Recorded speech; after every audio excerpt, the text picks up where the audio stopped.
Let me tell you about the night I realized a welcome home could feel like a full-on ambush, and how a war at the front gate of a Dallas mansion wound up ripping an entire neighborhood in half, with the whole block watching like it was pay-per-view. Yeah, that happened. I wish I was exaggerating, but the sound of my tires crunching over that gravel was supposed to be the first sweet taste of homecoming. Instead, what I got was three people standing shoulder to shoulder in front of my new gate like they were Secret Service and I was some kind of threat. Dead center stood Sandra Whitaker, HOA president, mid-50s, hair locked in a helmet so perfect it could survive a tornado, navy blazer radiating, "Do not mess with me" energy. Flanking her were two HOA guys, Brett and Neil, khakis pressed, faces like they'd rather be grilling burgers, but nope, here they were, ready to block my way. I rolled down my window. "What's going on?" Calm, but I wasn't playing. Sandra crossed her arms. "We don't just let anyone through these gates. I'll need proof of ownership." The words hit heavier than Texas humidity. I could feel neighbors peeking out from behind. Hedges, one kid's mom yanking him inside, another dude filming on his phone. You know that moment when you realize you're not being checked for papers, you're being tested? I stepped out 6'2", still in my suit from closing the deal, and said, "Fine, I'll show you papers, but remember this, when I walk through that gate, it'll be as the owner." Her reply?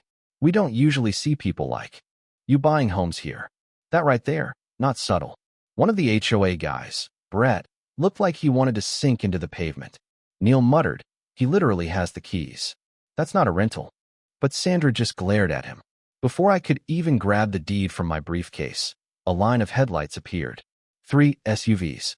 My friends, guys I served with overseas, rolling in like the cavalry, quiet, but making every neighbor freeze. You could see the shift on Sandra's face, that flicker of, I might have bitten off more than I can chew. One by one, my crew got out. Didn't need to puff up, didn't say a word, but the air changed. Sandra's voice trembled. "This is between you and the HOA." I laughed. "They're not outsiders. They're family." Brett tried to smooth things over. "Just show the papers and we'll go." But Sandra wasn't letting go. "If we start letting anyone drive through." You could hear her grip slipping. I finally held up the deed. Crisp. Signed, official. "This is the deed. Take a good look." The neighbors leaned in, phones recording, a teenager whispering, "Dude, this is crazy." Sandra's hands twitched like she wanted to grab the papers, but there were too many eyes. I gave her 30 seconds. She hesitated. That was her tell. I pulled out the remote, the gate remote, given to me at closing, clicked it. With a groan, the gates rolled open, the crowd gasped. My guys didn't say a word, just walked with me up the drive, SUVs rumbling in behind. Sandra? Stuck there in the headlights, trying to keep her chin up. But everyone could see the cracks. The neighbors, some siding with her, some clearly wondering what the hell the HOA was doing, didn't move, just filmed. But I knew, even as I drove up to the house, this wasn't the end. It was just round one. Inside, the house was quiet, too new, echoing with everything unsaid. My buddy Marcus, grinning, broke the silence. "Man, checkpoints in Afghanistan were friendlier." Isaac, another old friend, glanced at the street. "Half the neighborhood's got this on Facebook." All I could do was sigh. Let them watch. But, you know, when you're the new guy and you've just been put on blast, it doesn't matter what you own. You feel like a trespasser in your own home. Next morning, Sandra and her duo showed up again. Clipboard in hand, already looking for a fight. "You violated multiple codes," she started. "Parking, gatherings, display of military equipment." I laughed. "You mean my friends?" Even Brett looked embarrassed. Sandra pressed on. "I've been president 10 years. I know every homeowner, every car." I shot back. "Last night, you treated me like I didn't belong. Call it standards, all you want." Everyone saw what it was. A crowd had gathered. More phones, more muttering. Sandra, for the first time, seemed rattled. She stormed off with her enforcers. But I could feel it. She was planning her next attack. That night, just as we were starting to relax, a bigger convoy rolled in. Old friends, men and women from my special ops days. Carla, sharp as ever, hugged me. "Heard you had trouble at the gate." Marcus just laughed. "Man gets a mansion and the welcome wagon's a firing squad." Soon, the porch was packed, and so was the street. Neighbors gathering, some curious, some glaring, some worried. Then Sandra's SUV crept up again, headlights off. "This is exactly what I warned the board about," she shouted, loud enough for everyone. "Excessive vehicles, disruptive gatherings, a threat to safety." Damien, one of my guys, crossed his arms. "Lady, we've kept people safe on streets a lot rougher than this." Carla added, "Maybe start by not blocking people from their own property." The whole street went dead quiet. Neighbors, even the cicadas, holding their breath. Sandra took a step forward, finger jabbing.